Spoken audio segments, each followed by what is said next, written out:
नमस्कार, आप देख रहे हैं न्यूज़ 9 नेटवर्क और मैं हूं आपके साथ इस वक्त अरविंद कुमार सिंह। देश और दुनिया की तमाम खबरों के साथ शुरुआत करते हैं आज की खबरों का सिलसिला।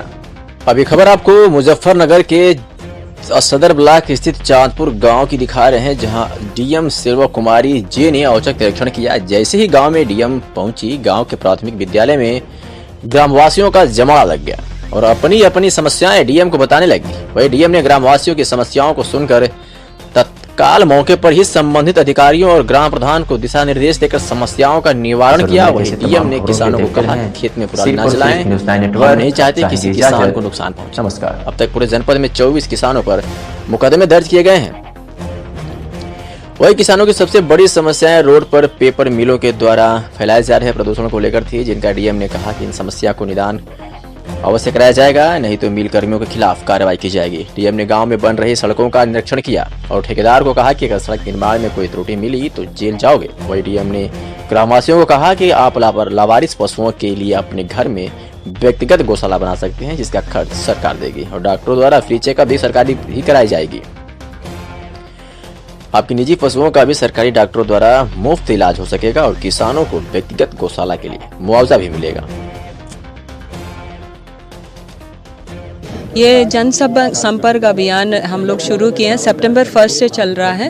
हर गांव में प्रशासन को पहुंचने का हम लोग का प्रयास है, जिसमें हम लोग कैंप्स लगा रहे हैं मेडिकल को लेकर के, फिर आयुष्मान भारत का कार्ड, राशन, पेंशन, जितने भी गांव स्तर के जो स्कीम्स हैं तो उसको लेकर के हम लोग गांव में कैंप लगा रहे हैं। दूसरा, हमें एक मौका भी मिल जाता है गाँव का समस्याएँ समझने के लिए। तो सभी डिपार्टमेंट्स यहाँ रहते हैं, तो इंटर डिपार्टमेंटल जो प्रॉब्लम्स है वो भी समझ के उसको सॉल्व करने में इजी हो रहा है। लॉ एंड ऑर्डर इश्यूज अगर इस गांव में है तो उसको समझने में, आसपास के गांव में है समस्याएं समझने के लिए, तो ये एक का भी इश्यूज है। और एक रोड जो बन रहा है उसका गुणवत्ता को लेकर के इस तरह कई इश्यूज यहाँ गांव में रेस किया गया है, क्योंकि अधिकारी आज है, इसको पूरा अभी देख करके हमको शाम तक कंप्लायंस देंगे कि क्या है। अगर 2-3 दिन या 1 सप्ताह समय लगेगा, उसके बाद। और ये खबर आपको श्रावस्ती से दिखा रहे हैं, जहां सरकारी अस्पतालों में मरीजों के इलाज के लिए करोड़ों रुपए खर्च करके निःशुल्क दवाएं मुहैया करती है। तो वही जनपद में एक ऐसा सरकारी अस्पताल है जहां लाखों रुपए की सरकारी दवाएं पड़े एक्सपायर हो गई और जरूरतमंदों तक नहीं पहुंच पाई। मामला यूपी के श्रावस्ती जनपद के मल्हीपुर सीएचसी का है, जहाँ सीएचसी से पहले पीएचसी हुआ करती है। वही नई बिल्डिंग में सीएचसी का निर्माण हुआ और पूरा अस्पताल नई बिल्डिंग में शिफ्ट हो गया, लेकिन पुरानी बिल्डिंग के एक कमरे में सरकार की लाखों रुपए की दवाएं सड़ी रही, यहाँ तक एक्सपायर हो गई। इन दवाओं में आयरन और इंदाजोल वैक्सरेव इंजेक्शन जो कुत्ते के काटने के समय लगाया जाता है, हेपेटाइटिस बी के इंजेक्शन जैसी लाखों रुपए की दवाएं एक कमरे में सड़ गई। वहीं इस अस्पताल में दूसरे कमरे में जरूरी कागजात को अलमारी में दफनाया गया है। और बड़ी बात यह है कि कहीं एनएचआरएम से जुड़े कागजात तो नहीं। आपको एक बात से अवगत कराते चलें कि इस अस्पताल के तार एनआरएचएम घोटाले से जुड़े हुए हैं। जब न्यूज़ 9 नेटवर्क के सूत्रों ने इसकी खबर दी तो न्यूज़ 9 की टीम ने इसका रियलिटी चेक किया। न्यूज़ 9 का नाम सुनते ही एसडीएम जमुना और सीएचसी अधीक्षक कानफान में पीएचसी की पुरानी बिल्डिंग पहुंचे और कमरे का बिना ताला खुलवाए ही कमरों को सीज कर दिया और टीम बनाकर जांच करने की बात कही।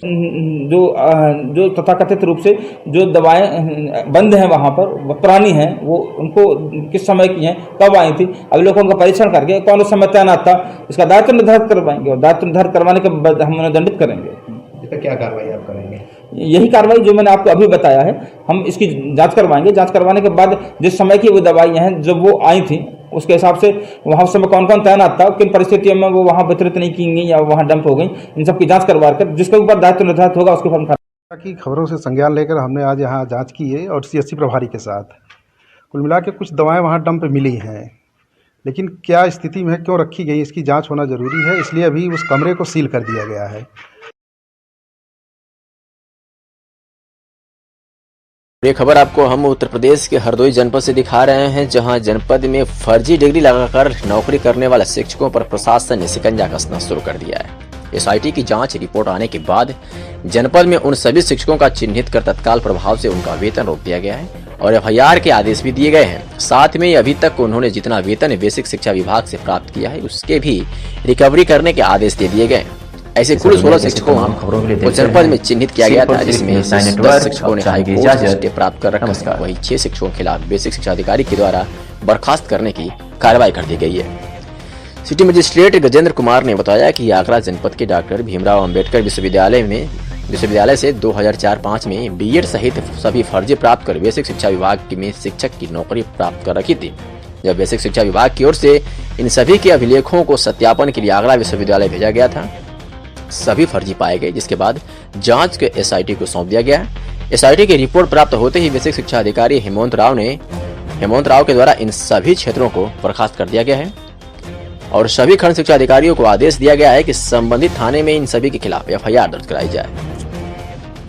डॉक्टर भीमराव अंबेडकर विश्वविद्यालय आगरा से 2004-05 के सत्र में शिक्षा सत्र में जो डिग्रियां जारी की गई थी, तो उसमें ये प्रकरण संज्ञान में आया था कि कुछ ऐसे लोगों ने फर्जी, फेक और टेम्पर्ड डिग्रियां प्राप्त की हैं, जिनके आधार पर विभिन्न जनपदों में अलग अलग स्थानों पर और अलग अलग विभागों में नौकरियां उनके बल पर प्राप्त की हैं।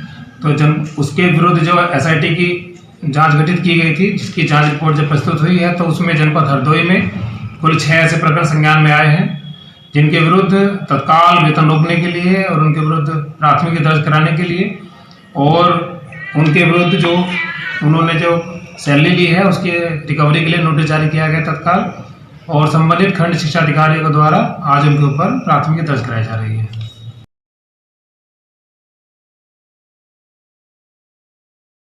और ये खबर आपको हरदोई से दिखा रहे हैं, जहां जिले में आज एक ऐसा मामला संज्ञान में आया है जिसे सुनकर आप पैरों तले जमीन खिसक जाएगी। मामला प्रेमिका से शादी करने के लिए जरूरत पड़ने वाले पैसों का है। एक युवक को अपनी प्रेमिका से सफी करने के लिए कुछ रुपयों की जरूरत पड़ी, तो उसने अपने घर वालों से मदद मांगी। कहीं भी जब पैसों का इंतजाम नहीं हुआ तो उसने अपने गांव के ही पास मौजूद एक गांव के बच्चे का अपहरण कर लिया। बच्चे के शोर मचाने पर उसने उस बच्चे का गला सिर्फ और सिर्फ न्यूज़ 9 नेटवर्क हरदोई जिले के थाना क्षेत्र के अंतर्गत मौजूद रामनगर भटपुरा गांव में तब सनसनी फैल गई जब बीती 20 तारीख को एक 10 वर्षीय मासूम बच्चे प्रियांशु पुत्र राम प्रसाद का शव तालाब किनारे पड़ा मिला। पुलिस ने मामले की तफ्तीश शुरू की तो 2 दिनों के वक्त जो तथ्य सामने आए वो चौंकाने वाले थे।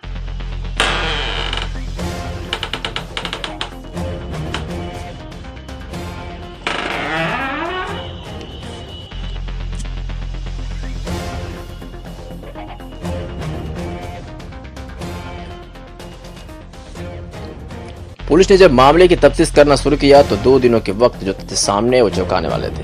दरअसल ये मामला प्रेम प्रसंग का था, लेकिन इसमें जिस बच्चे की बलि चढ़ी उसकी कोई गलती नहीं थी। उसे पैसों का इंतजाम करने के लिए किडनैप किया गया था। अतरौली इलाके के सुनील कुमार यादव ने प्रियांशु को इसलिए किडनैप किया था क्योंकि उसे अपनी उन्नाव में मौजूद प्रेमिका से शादी करनी थी। हालांकि सुनील ने आगे परिजनों से भी पैसे की मांग की थी, लेकिन उसे कोई सहायता नहीं प्राप्त हुई, जिसके बाद उसने इस संगीन वारदात को अंजाम दे डाला। प्रियांशु के सुर मचाने पर उसने उसका गला दबाकर हत्या कर डाली। प्रभारी निरीक्षक अतरौली उमाशंकर, उत्तम निरीक्षक इरशाद त्यागी, head constable Santosh Kumar Singh, constable अमीर उल हक पंकज कुमार ने हत्यारे को गिरफ्तार करने में सफलता प्राप्त की। पूरे मामले की जानकारी से पुलिस अधीक्षक आलोक प्रियदर्शी ने मीडिया को अवगत कराया है। उसको ले जाना चाहते तो हमारे पास पैसे नहीं थे, हम सोचे उसको गिरने पर लेंगे तो पैसे मिल जाएंगे। अच्छा, कैसे क्या तुमने उसे मारा? जो पूछताछ में इसने बातें बताई हैं उनकी इन्वेस्टिगेशन की जा रही है और मुकदमा लिख करके इसमें अग्रिम कार्रवाई की जा रही है। मुलजिम की गिरफ्तारी की जा चुकी है और जो भी इसके अलावा जो साक्ष्य हैं वो दिखाया जाएगा। सर, पैसों को जो पैसे थे उससे क्या ये करना चाहता था? उन पैसों से पैसे लेकर के इसका इरादा था कि वो जो लड़की जिसको ये प्यार करता है, वो नाव की लड़की रहने वाली है, उसको लेकर के यहाँ से चला जाएगा और जा करके शादी करके रहने लगेगा। इन पैसों से इस काम में उसको जिला मुरादाबाद के थाना भोजपुर क्षेत्र चौराहा पर बदमाशों ने पेट्रोल पंप को निशाना बनाया और 60,000 रुपए की लूट ली है। जिला मुरादाबाद के थाना भोजपुर क्षेत्र में सिरसमा दोराहा काशीपुर हाईवे पर पेट्रोल पंप को निशाना बनाकर लगभग रात्रि 12 बजे बदमाशों ने इस घटना को अंजाम दिया है। पेट्रोल पंप कर्मचारी घटना में घायल हुआ है, जिसके दाएं हाथ में छर्रे लगे हैं और 60,000 की नकदी लेकर ये बदमाश फरार हुए हैं। फिलहाल पुलिस सीसीटीवी फुटेज के आधार पर जानकारियों को इकट्ठा कर रही है और कार्रवाई करने का दावा कर रही है। ये खबर मुरादाबाद से आपको दिखा रहे हैं, जहां हौसला बुलंद बदमाशों ने मुरादाबाद के थाना भोजपुर क्षेत्र चौराहा पर पेट्रोल पंप को निशाना बनाकर 60,000 रुपए की लूट की है। और बताया जा रहा है कि पेट्रोल पंप कर्मचारी घटना में घायल हुआ है। इसके दाएं हाथ में बदमाशों ने छर्रे लगाए हैं और 60,000 रुपए की नकदी लेकर फरार हुए। फिलहाल पुलिस सीसीटीवी कैमरे की फुटेज के अगेंस्ट कार्रवाई करने का दावा कर रही है। क्या नाम है आपका? भाई मैं बताइए कैसे कैसे ये घटना हुई, किस समय का वाकया है? 12:30 बजे का वाकया है। 4 बंदे आए और हमने लेटर को करवा दिया। अच्छा। 60,000 रुपये हमारा फैस गया। लॉकर तोड़ने के लिए फायर किए, उसमें मेरे दाएं हाथ में छर्रे लगे। छर्रे कौन से हाथ में लगे हैं आपके? दाएं हाथ में।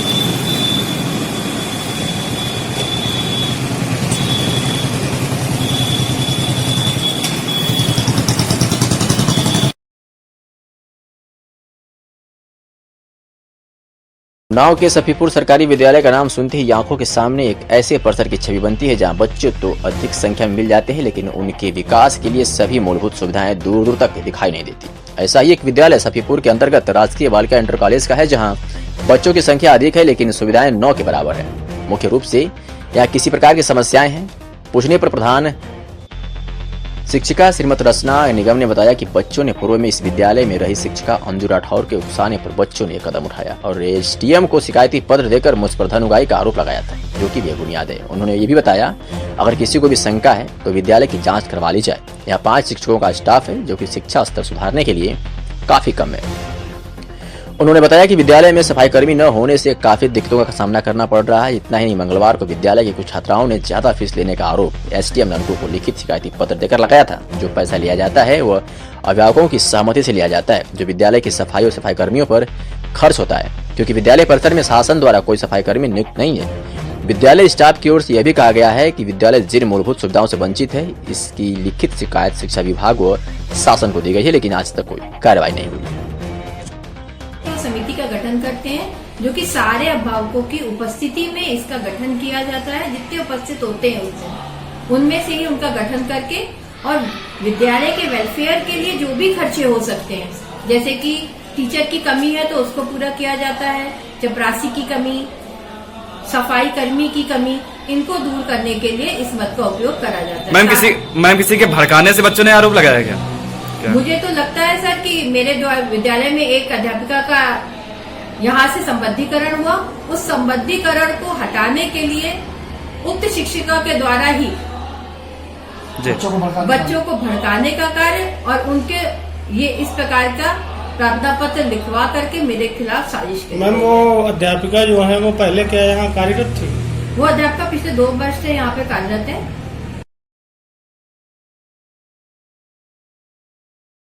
ये खबर आपको सर्वोच्च दिखा रहे हैं, जहां एक तरफ प्रदेश के मुखिया योगी आदित्यनाथ महिलाओं की सुरक्षा को लेकर तमाम योजनाएं चला रहे हैं, वही महिला अपराध थमने का नाम नहीं ले रहा है। करीब 3 माह पूर्व ही जनपद में दहेज के लिए एक महिला को जिंदा जला दिया गया था। शर्मसार कर देने वाले इस कांड को श्रावस्ती वासी अभी भूले ही नहीं थे कि एक और झकझोर देने वाली घटना प्रकाश में आई है, जहाँ एक विवाहिता को दहेज के लिए बेरहमी से मारा पीटा गया। इतना ही नहीं, दहेज लोभियों ने उसी मांग ना पूरी होने पर जुबान तक काट दिया है। श्रावस्ती जनपद के थाना मालीपुर के ब्रिजवासी निवासी रीना देवी ने पुलिस को दिए गए तहरीर में अपने ही पति घनश्याम पर आरोप लगाते हुए बताया है कि उसका पति और उसके भाई दहेज के लिए प्रताड़ित करते थे। रात घर में लड़ाई झगड़ा हुआ, जिसमें विवाद इतना बढ़ गया कि क्रोध में आकर पति ने बेरहमी से रीना की पिटाई कर उसकी जुबान काट दी। वही सूचना पर पहुंची पुलिस ने घायल महिला को इलाज के लिए मालीपुर सीएचसी पहुंचाया, परंतु शिक्षकों ने हालत को नाजुक देखते हुए जिला अस्पताल रेफर कर दिया, जहां उसकी हालत गंभीर बनी हुई है। वही घटना के संबंध में एसपी ने बताया कि आरोपियों के विरुद्ध अभियोग पंजीकृत कर टीम गठित कर दी गई है। आरोपियों की तलाश जारी है।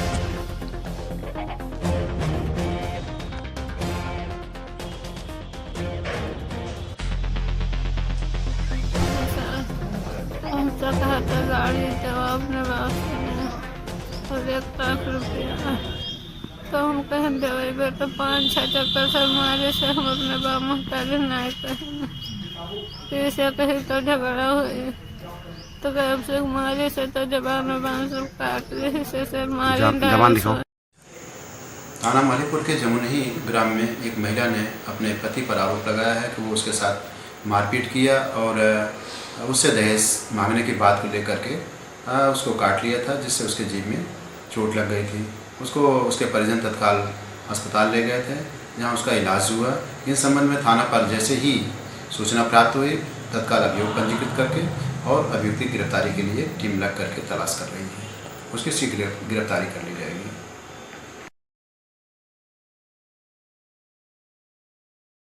गुरुवार देर रात को आगर जिले में उस वक्त हड़कंप मच गया जिस वक्त पुलिस ने सागर गार्डन में दबिश दी।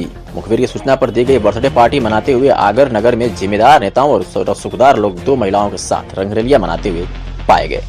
बुधवार रात करीब 2 बजे के लगभग आगर मालवा पुलिस ने सागर गार्डन में नगर पालिका अध्यक्ष पिंटू जायसवाल और आगर ग्रामीण अध्यक्ष प्रेम नारायण यादव सहित 5 अन्य लोगों पर केस दर्ज कर उन्हें महिलाओं के साथ रंगोलियां मनाते हुए आपत्तिजनक स्थिति में पकड़ा। आपको बता दें कि सागर नामक व्यक्ति की बर्थडे पार्टी पर इस तरह के कृत्य किए जा रहे थे। भाजपा और कांग्रेस के नेता अपनी अपनी पार्टियों के चाल चरित्र को उजागर कर दिया है। ये लड़कियों को पुलिस ने हिरासत में लिया व उज्जैन की बताई जा रही हैं। शराब के नशे में धुत भाजपा और कांग्रेस के नेताओं के शर्मनाक करतूत निंदनीय है। फिलहाल पुलिस ने केस दर्ज कर आरोपियों को गिरफ्तार कर लिया था, जिसके बाद जमानत पर सभी आरोपियों को छोड़ दिया गया। पर यह पक्ष और विपक्ष पार्टियों के लिए बहुत ही शर्मनाक बात है। अब देखना होगा कि ये रसूखदार जनता के सामने क्या मुंह लेकर जाएंगे। सर, ये क्या मामला है? कल रात को किसी शादी या जन्मदिन के पार्टी से कोई गार्डन से कुछ लोगों को उठाया है, क्या कार्रवाई की पुलिस ने? क्या है मामला पूरा? रात को मुखबिर द्वारा सूचना प्राप्त हुई थी। रात में मुखबिर द्वारा सूचना प्राप्त हुई थी कि सागर मैरिज गार्डन में कुछ लोग शराबखोरी कर रहे हैं। सूचना पर पुलिस स्टाफ मौके पर पहुंचा तो वहां पर 5 आदमी शराब के नशे में मिले, जिनको साथ लेकर मेडिकल परीक्षण कराया। उनके विरुद्ध धारा 34(6) पुलिस अधिनियम के तहत कार्रवाई की गई। ये धारा 34(6) काय की है? कौन सी? शराब के नशे में होने की। शराब के नशे में होने की। कौन कौन आरोपी हैं इसमें? इसमें पिंटू जायसवाल, पिंटू और प्रकाश, सानू, सुभाष, देवेंद्र और प्रेम यादव। इनको फिर क्या जमानत पे छोड़ा गया? हाँ, जमानत में चल के रिहा किया गया।